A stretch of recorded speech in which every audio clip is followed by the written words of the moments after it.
الرحمن علم القرآن خلق الإنسان علمه البيان الشمس والقمر بحسبان والنجم والشجر يسجدان والسماء رفعها ووضع الميزان ألا تطغوا في الميزان وأقيموا الوزن بالقسط ولا تخسروا الميزان والأرض وضعها للأنام فيها فاكهة والنخل ذات الأكمام والحب ذو العصف والريحان فبأي آلاء ربكما تكذبان خلق الإنسان من صلصال كالفخار وخلق الجان من مارج من نار فبأي آلاء ربكما تكذبان رب المشرقين ورب المغربين فبأي آلاء ربكما تكذبان مرج البحرين يلتقيان بينهما برزخ لا يبغيان فبأي آلاء ربكما تكذبان يخرج منهما اللؤلؤ والمرجان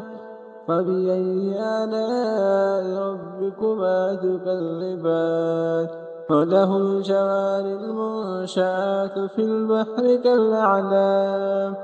فبأي آلاء ربكما تكذبان كل من عليها فان ويبقى وجه ربك ذو الجلال والإكرام فبأي آلاء ربكما تكذبان يسأله من في السماوات والأرض كل يوم هو في شأن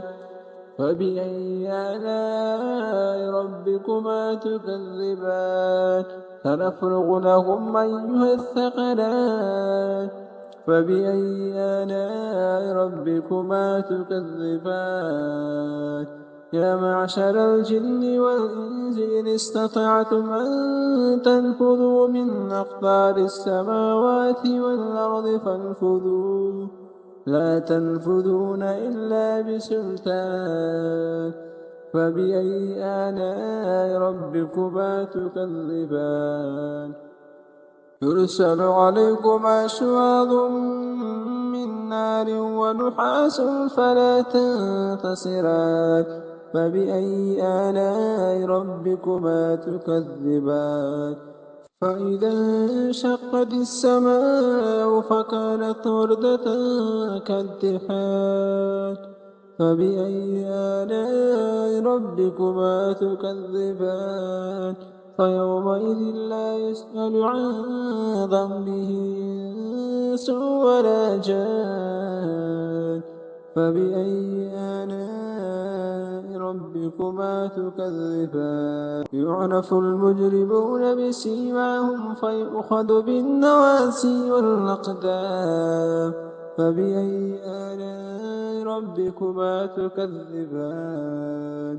هذه جهنم التي يكذب بها المجرمون يطوفون بين وبين حميم آن فبأي آلاء ربكما تكذبان ولمن خاف مقام ربه جنتان فبأي آلاء ربكما تكذبان ذواتا أفنان فبأي آلاء ربكما تكذبان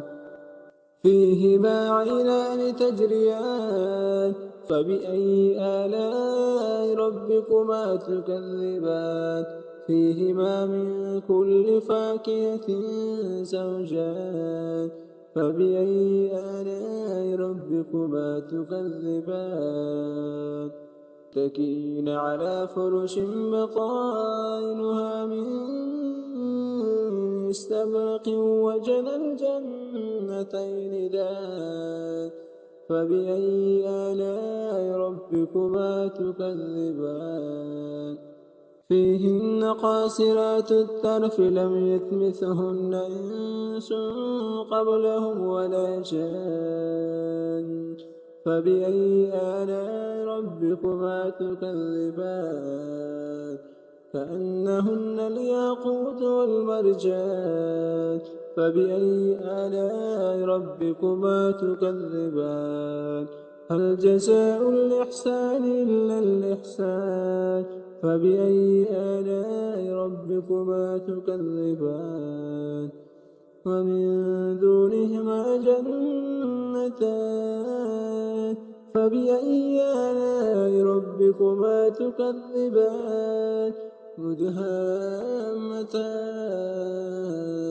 فبأي آلاء ربكما تكذبان فيهما عينان نضاختان فبأي آلاء ربكما تكذبان فيهما فاكهة ونخل ورمان فبأي آلاء ربكما تكذبان فيهن خيرات حسان فبأي آلاء ربكما تكذبان حور مقصورات في الخيام فبأي آلاء ربكما تكذبان لم يطمثهن إنس قبلهم ولا جان فبأي آلاء ربكما تكذبان متكئين على رفرف خضر وعبقري الحسان فبأي آلاء ربكما تكذبان تبارك اسم ربك ذي الجلال والإكرام